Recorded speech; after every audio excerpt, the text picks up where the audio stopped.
네, 안녕하십니까. 진보당 상임대표 윤희숙입니다. 진보당의 민생 공약 1호, 가계부채 해결 5대 공약을 발표하겠습니다. 은행 횡재세 도입으로 서민 부채를 탕감하겠습니다. 고물가 고금리로 민생 위기가 커지고 있습니다. 한국 사회 가계부채는 연간 GDP를 초과하는 수준이며 가처분 소득 대비 가계부채 비율은 평균 203%에 달하는 심각한 상황입니다. 가계부채의 총량도 문제지만 소득 수준별로 살펴보면 고소득층은 주택담보대출 등 자산 증식을 목적으로 하지만 저소득층은 생활비와 사업자금 마련이 주 목적이어서 가계부채 총량보다 부채의 질에 더 주목해야 합니다.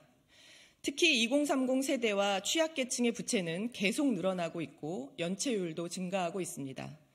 자영업자의 대출 잔액이 급증하였고 무엇보다 금융기관 3곳 이상에서 대출을 받은 다중채무자 중에 저신용, 저소득층에 대한 특단의 대책이 시급합니다.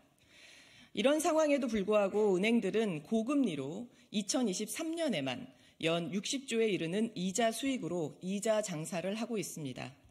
이에 진보당은 저소득층과 소상공인 등 금융 취약계층의 가계부채를 해결하기 위한 5대 공약을 22대 총선 민생공약 1호로 발표합니다. 첫째, 은행 횡재세로 서민 부채 탕감 기금을 조성하겠습니다. 법인세 과세 특례 형태로 은행의 과도한 이자 장사에 대해 횡재세를 부과하겠습니다. 금융회사 5년 평균 순이자 수익 대비 120% 초과 시 초과 이익의 50%를 초과 이윤세로 부과 징수하는 방안입니다. 횡재세로 서민 부채 탕감 기금을 조성해서 금융 취약계층, 소상공인에 대한 과감한 채무 조정안을 시행하겠습니다. 1단계 시행 대상으로는 자산 대비 부채 비율이 100% 이상, 그리고 소득 대비 원리금 상환 비율이 70% 이상인 가구 중에 저소득 위험 가구를 기준으로 하여 특히 영세 소상공인, 비정규직에 먼저 집중 지원하겠습니다.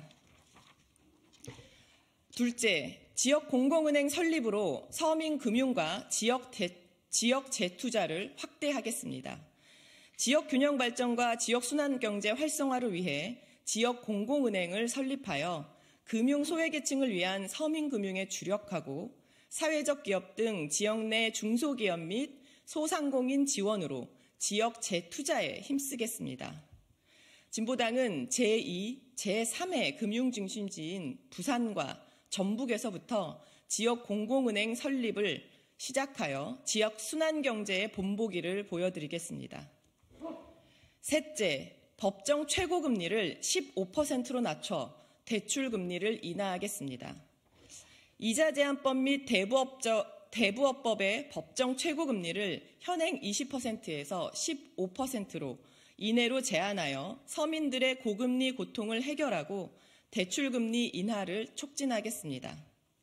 넷째, 대출금리 원가 공개로 금리 부담을 완화하겠습니다. 은행법을 개정하여 가상금리 별도 공시, 가상금리 산정 시 세부 항목 공시, 예대 금리차 증가 시 개선을 명문화하여 대출금리 원가를 투명하게 공개하겠습니다. 은행 횡재세 산출의 근거를 마련하고 예대 금리차가 벌어지는 경우에 대출금리를 인하하겠습니다. 다섯째, 불법 대부계약과 불법 사금융을 원천 무효화하겠습니다. 현행 대부업법은 법정 최고금리를 초과해 계약을 체결하면 최고금리 초과금만 무효로 규정하고 있습니다.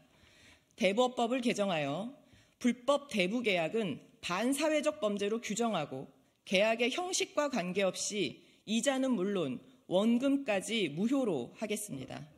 불법 사금융의 불법 채권 추심도 근절하겠습니다. 가계부채 해결은 금융 취약계층의 숨통을 트이게 하는 것은 물론 우리 경제의 건강성과 활력을 회복하여 더 나은 미래로 가는 초석이 될 것입니다. 진보당은 민생 대안정당으로 언제나 국민 곁에서 힘쓰겠습니다. 고맙습니다.